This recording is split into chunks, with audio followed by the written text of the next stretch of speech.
एक गरीब मोची लोगों को हज के लिए जाता देखकर कहता, इंशाअल्लाह एक दिन ऐसा जरूर आएगा कि मैं भी इसी तरह हज पर जाऊंगा। फिर वो बड़ी मेहनत से लोगों की चप्पलें सीकर पैसे कमाता, कुछ घर का खर्चा चलाने के लिए खर्च करता और कुछ पैसे जमा करता रहता। फिर काफी मुशक्कत करके सालों के बाद आखिरकार उसने हज करने जितने पैसे जोड़ ही लिए। जब पैसे जमा हुए तो मोची हाजियों के साथ हज के लिए रवाना हुआ। जब रास्ते में हाजियों का काफिला आराम करने के लिए रुका तो मोची बैतुल खला के इरादे से इतराफ के जंगल में गया। उसने वहां एक अजीब मंजर देखा। एक बापर्दा खातून मुर्दार जानवर का गोश्त काट कर ले जा रही है। तो मोची उसका पीछा करने लगा कि आखिर देखूं ये औरत मुर्दार जानवर का गोश्त कहां ले जाती है। फिर वो औरत जाकर एक घर के अंदर घुसी। फिर मोची छुपकर खिड़की से झांक कर देखने लगा। जब मोची ने वो मंजर देखा तो उसकी आंखें फटी की फटी रह गईं। वो औरत जो हिजाब के हिसाब से मुस्लिम लग रही थी, वो मुर्दार जानवर का गोश्त पकाकर अपने बच्चों को खिलाना चाहती थी। फिर मोची ने आवाज दी, ऐ माई, ये क्या कर रही हो?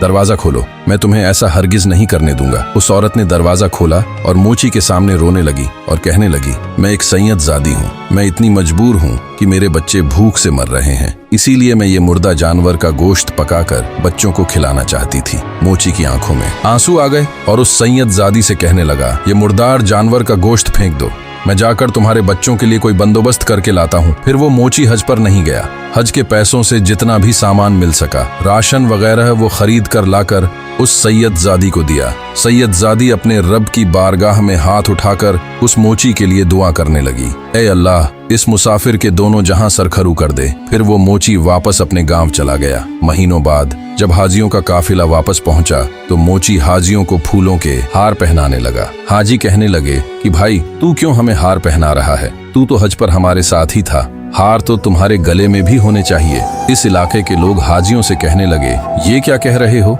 ये मोची तो यहाँ गांव में हमारे साथ था, ये तो हज पर गया ही नहीं, रास्ते से ही लौटकर वापस आ गया था। फिर लोग हैरानगी से पूछने लगे, ऐ मोची बता, तूने ऐसा क्या अजीम नेक अमल किया कि तेरा हज अल्लाह पाक ने घर पर ही कबूल कर दिया?